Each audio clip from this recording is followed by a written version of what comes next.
Hello gearheads and Mercedes fans, and welcome once more to Equips Lab channel. And the work here never ends. It's Saturday here and it's rather raining in Curitiba. It's a nice weather for fixing issues on my cars. And today it's an issue that affects practically everybody that likes old Mercedes and hasn't dealt with that yet. There is a vacuum leaking in one of the diaphragms of my central locking of my 116. And it's basically the same system, the 108 and 123 and 107. But in the 116 there are 4 diaphragms per door and the others just 2. But it's very basically the same. Mercedes doesn't sell the locking actuator anymore, unfortunately, but I found a diaphragm kit to rebuild the locking by yourself, and it's for sale at Mercedes Source website. It's just a Kent's Bagsman store, online store, and he has a YouTube channel too. It's very famous. It gives a lot of cool tips for Mercedes and sells some strange tools too. I don't know if they work, but he's always selling some strange kit there. The link for his site is in the description of this video. And without further ado, let's start it.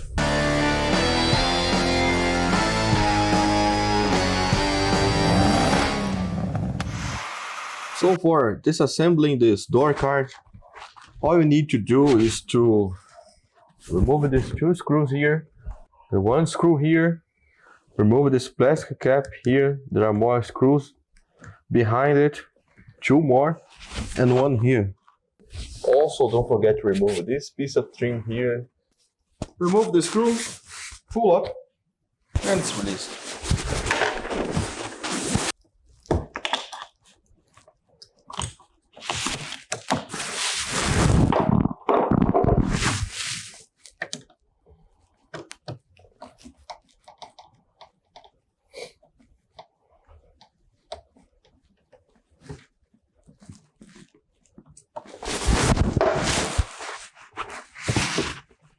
Pay attention to this step.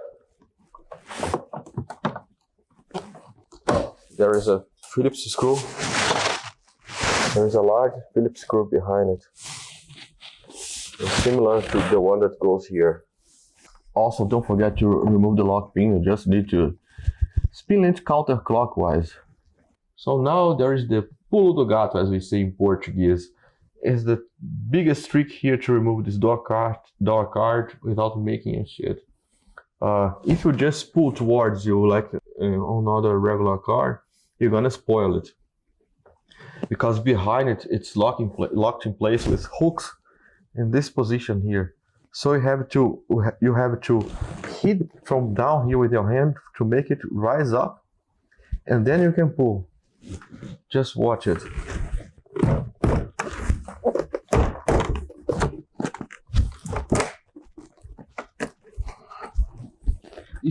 It should always go out this way without strain. It should be always come out easy. This plastic is not the original one I made by myself. Actually, I found out that I think Mercedes original plastics were white and not transparent like most of cars. At least I had my 124 and 126, there was original white plastic behind it, so I did everything to find a white plastic that's thick enough for this application, and I couldn't find. Maybe you can find wherever you live, but here I couldn't. So what did I do here to find this plastic white? I bought adhesive carpet for car insulation. and there was this plastic protecting the adhesive part. So I just used the plastic and throw the carpet. It worked just fine. Of course, I had to install in the door and then cut. It's not so well cut, as you can see. I tried to make it better actually today. But working fine. I think it looks even nice. Looks good, and it's protecting the door great. So that's my tip for today. For gluing this plastic in place, I used adhesive spray from 3M because it allows you to remove it if you want without spoiling the plastic. From factory it comes with some black glue, rather thick black glue. If you use that, you won't be able to remove it again. Also, this is a perfect time if you want to keep your car working fine. This is a perfect car for you to make lubrication of the equipment behind the door, like the window regulators. You should lubricate the rails and the gears. Use always some general purpose grease, but the one that doesn't affect plastics. I think it's made of lithium, if I'm not mistaken. Clean with brake cleaner your door lock, and then grease it. I like to use the graphite spray for that. Here I think I used grease. I don't know, I don't remember. But the graphite spray is good because it doesn't make a huge mess and stays there for a long time. And I think that's all I can say for that. Let's remove the actuator. After releasing these two screws here, there is a lock here that you must make it loose for unattach this actuator rod from the locking rod here. It's simple, just be careful not to lose it because it's a small part. If you have a magnet to let close to it, even better. That's a lock. This is the actuator. You're gonna replace these 4 diaphragms here. With a hand pump vacuum tool, we can test it to see if it's leaking or not.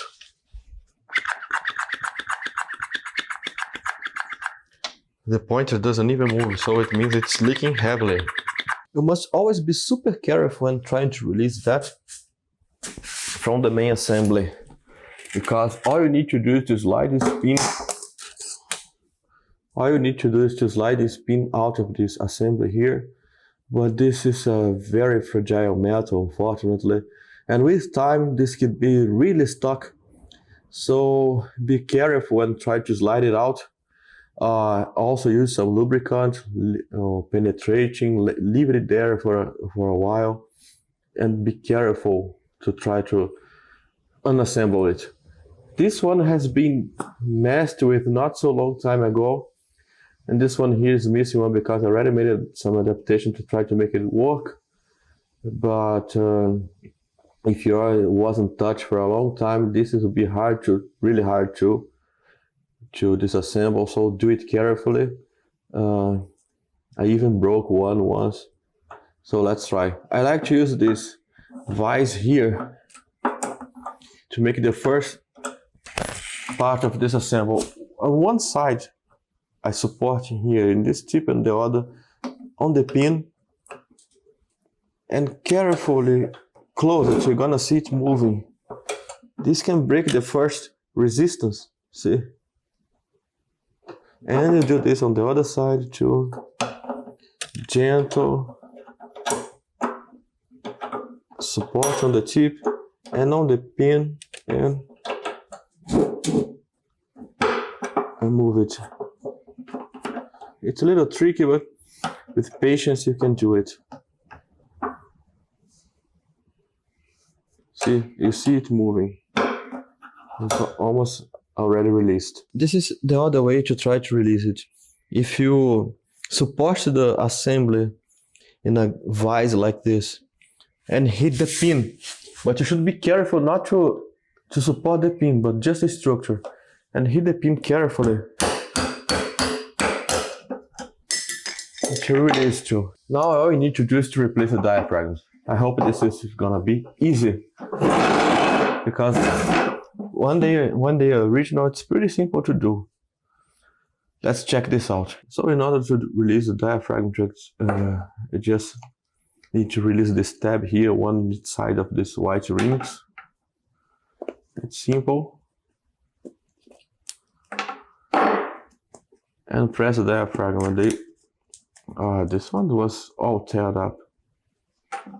Press the diaphragm and eventually they're gonna be released. If you're making some service here and you want to use the same diaphragm again, be more careful than I'm being here.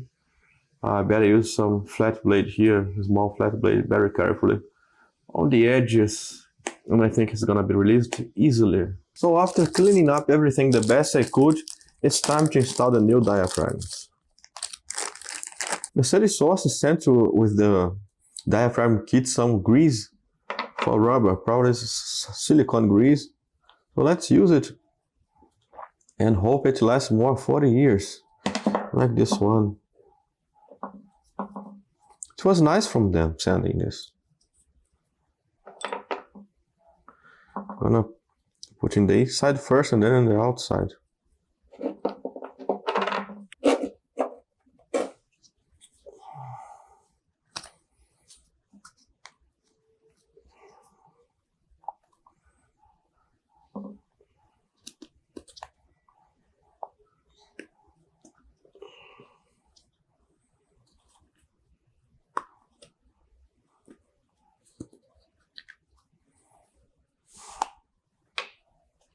So this is the end result.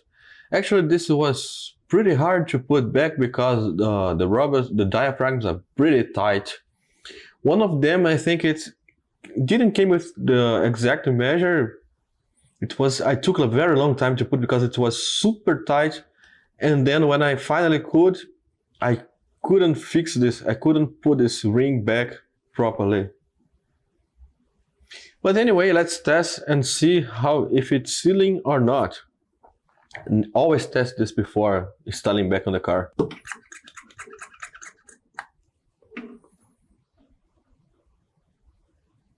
Seems to be sealing, no leaks. And this one is let's check the one who came with the incorrect diameter. Let's test it. I should have bought one more. At least an extra one for case of accident, but I didn't think about that. The other side is not sealing well, probably because this one that came bad with a wrong measurement, the wrong diameter. Or I have to put one of the old ones back. I hope there is still one at least good. Or I don't know, I have to think about something.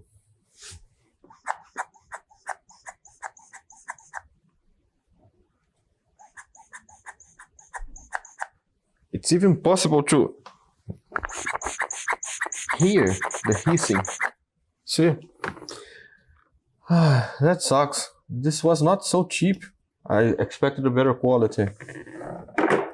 Have to disassemble that again and try to do something. So, something went wrong here. Actually, I have one good news and one bad news. The good news was the diaphragm was not bad. Actually, the body of the actuator was bad, and luckily I had another one like this one. And as you can see, the diaphragms fitted pretty much better. Of course, it's still a tight fit, but it's not leaking anymore. It's much better now. I think maybe this contact place here, which makes the sealing, was bad because I used that condom and with glue. I think it get spoiled. But there is also one bad news too. When I told you that this metal structure, this metal assembly was very fragile, it is. This happened when I was trying to mount it back. It broke this part off, so I have to find another now. I don't have it at home, but I already asked some contacts from the internet to search for me. So this have to stop right now, for now. But here, as I always say, the work never ends. So let's try to replace the door strap on the driver's side. And for that, I'll have to remove again the door card. Is pretty much the same. And also, I'm not sure if this door strap will fit because part numbers were different, but both of them were related to the W116. So let's try it. I have nothing to lose anymore. So let's go.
So do you think it's the same part? I think it is. I think it's the same part, right? It goes this way. Yeah.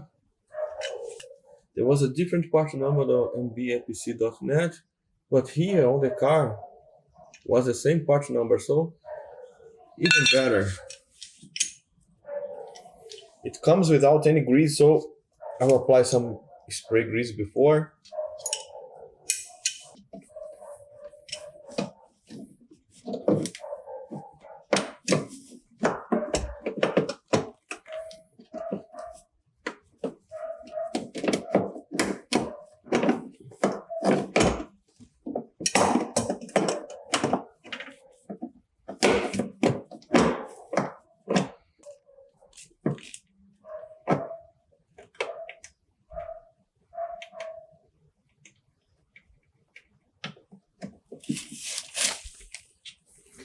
Be careful not to smash any wires or hoses.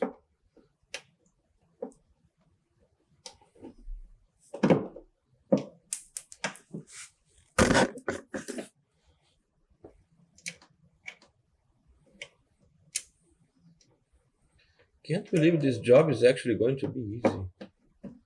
This is something that rarely happens. I'm not so much used to easy jobs.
So one more job completed.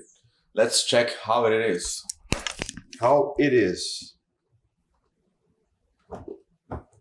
Looks like a brand new car, right? Ah, nice. This is the way I like. So if you're enjoying this video, don't forget to hit the like button, subscribe to feed the YouTube's Cthulhu that people always call algorithm. So guys, let's help this channel to grow and make the car channels all of YouTube. So now I have to wait to the parts to arrive. Now it was time for transferring the hardware from the broken old assembly to the new one.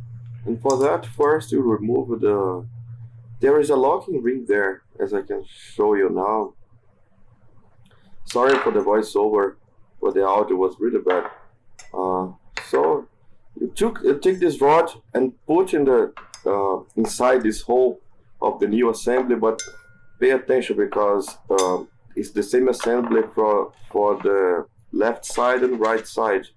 And each side you're doing this, you have to be careful to pay attention in which hole it's going to be. because this hod should be always facing up.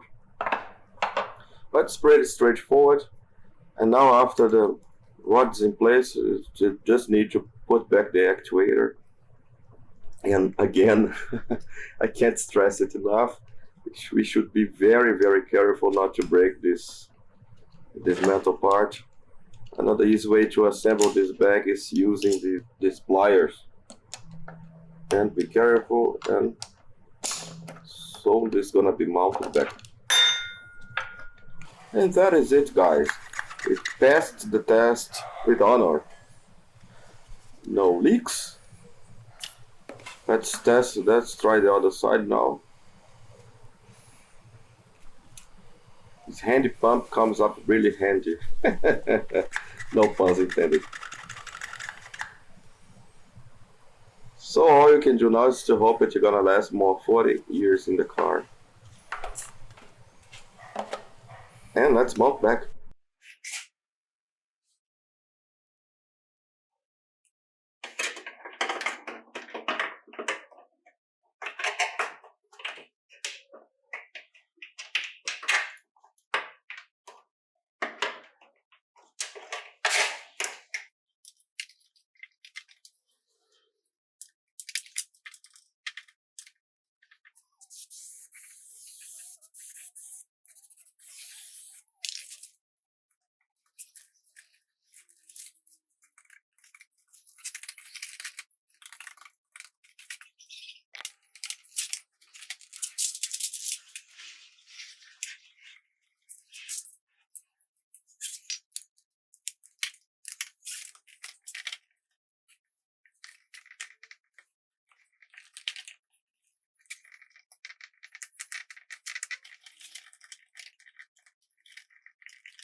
Let's test it now to see if it all was worth it. All this $60 or $70 plus shipping was worth of something. Ah, it worked.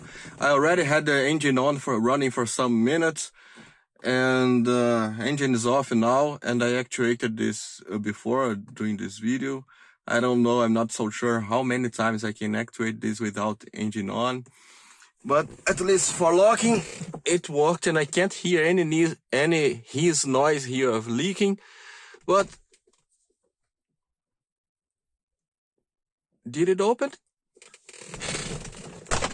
Yes, it did. Probably it was the last shot of it before the engine will be on again. I know it's not lasting more than 1 hour, so probably there is still one small leaking. I can't hear anything here inside, so probably it's in the trunk or in the fuel flap. Yeah, fuel flap. But probably it's a very small leak. I'm still searching for it. This system is not so easy to troubleshoot, but with patience, everything will be solved. I plan to buy all new diaphragms if those last at least 1 year. I'll keep on testing this for some more months. And if everything will be fine, I'll buy more, because they are not so cheap, especially here in the Latin America where I live, in the jungle. So that's it for today. Thank you for watching. I hope this was useful for you. And don't forget to feed the Cthulhu of YouTube, hitting the like and subscribing to my channel. Hit the bells if you want to get to be noticed, to take notice on further videos. And also, thank you for watching. Let's fill the YouTube with car videos and no more TikToks and funny jokes and toxic relationship advices and all of this crap. And thank you and love you guys. Peace.